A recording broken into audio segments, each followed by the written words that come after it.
त्या भाजपचे नेते प्रवीण दरेकर आपल्यासोबत फोनलाईनवरून जोडले गेलेले आहेत। प्रवीणजी, राज ठाकरे यांनी आमच्या G24 तासच्या टू द पॉइंट या विशेष मुलाखतीमध्ये अनेक महत्त्वाची वक्तव्य केलेली आहेत। सर्वात महत्त्वाचा मुद्दा कबूतरखान्यांसंदर्भात त्यांनी आता आक्रमक भूमिका घेतलेली आहे। कबूतर घ्या आणि तिकडे गुजरातला जाऊन उडवा असं ते म्हणतात, कारण याच्यामुळे रोगराई पसरते। तुम्ही कसं पाहता याच्याकडे?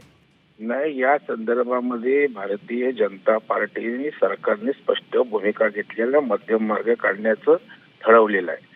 परंतु हे ढोंगी लोक आहेत। काय कबूतरखाने आजच होते का? तुमच्या नजरेखाली डोळ्यात देखत कबूतरखाने होतेच ना। आता काय एकदम तुम्हाला हे फुटलं?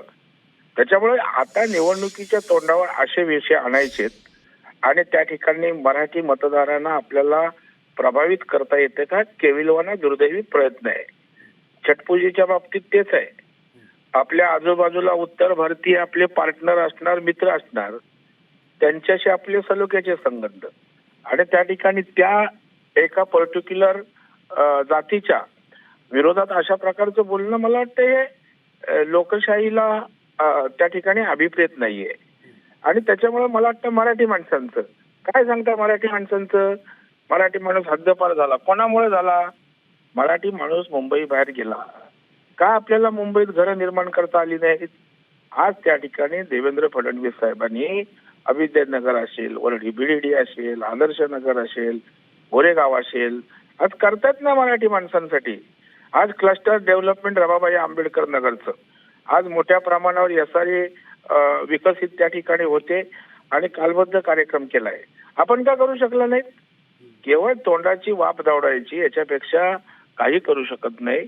मुंबईतल्या मराठी माणसाला पूर्ण माहित आहे की भारतीय जनता पार्टी शिवसेनेचं सरकार त्या ठिकाणी आपल्या सोबत आहे।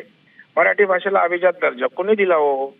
पंतप्रधान नरेंद्र मोदी साहेबांनी माननीय देवाभाऊंच्या विनंती आग्रहानुसारच दिला ना। तुम्हाला का नाही जमलं? तुम्ही मुख्यमंत्री असताना अभिद्यानगरचा पुनर्विकास 2.5 वर्ष तिथला आमदार अजय चौधरी मागे लागत होता। आपण नाही पेनाला हात लावलात, ते काम आमच्या सरकारने केलं। त्यामुळे मराठी विषयीचं प्रेम हे पुतणा मावशीचं आहे हे मुंबईच्या मराठी माणसाला पूर्णपणे माहीत आहे। दरेकरजी, भारतीय जनता पक्षावर देखील त्यांनी जोरदार टीका केलेली आहे। भारतीय जनता पक्ष हा भान सुटलेला पक्ष आहे असं राज ठाकरे म्हणतायत। मला वाटतं राज ठाकरे साहेब असतील, उद्धव ठाकरे साहेब आहेत, ते टीका करण्यामध्ये त्यांचा हात करू शकत नाही। निराधार टीका करायला काही फार अक्कल लागत नाही। कोट्या करणं, टोमणे मारणं, मत्सरानं बोलणं हा त्यांचा स्थायीभाव झालाय आणि त्याच्यामुळे अशा प्रकारचं त्यांच्याकडून बोलणं नाही तर कोणाकडून ऐकणार? लोकांना आता वीट आलाय, उभं आला अशा प्रकारच्या वक्तव्यांचा। दरेकरजी, आणखी एक महत्त्वाचा मुद्दा त्यांच्या या संपूर्ण मुलाखतीमध्ये छटपूजा ही गेल्या 2-3 वर्षात म्हणजे भाजप सरकारच्या काळामध्ये वाढलेली आहे। इथल्या चौपाट्या गच्च भरून जात आहेत, हे कशासाठी म्हणतायत ते? हो, ते म्हणत असताना तुम्ही मराठी संस्कृतीसाठी काय एखादा कार्यक्रम घेतलात का? भारतीय जनता पार्टीने अनेक कार्यक्रम घेऊन मराठी संस्कृतीचा उजागर करण्याचं काम केलं। आता त्यांनी जर छटपूजा केली, आपल्या पोटात का दुखायला पाहिजे? त्यांची देव दैवत त्या ठिकाणी जर त्यांच्या पूजा अर्चा केल्या तर आपण हिंदू आहोत ना।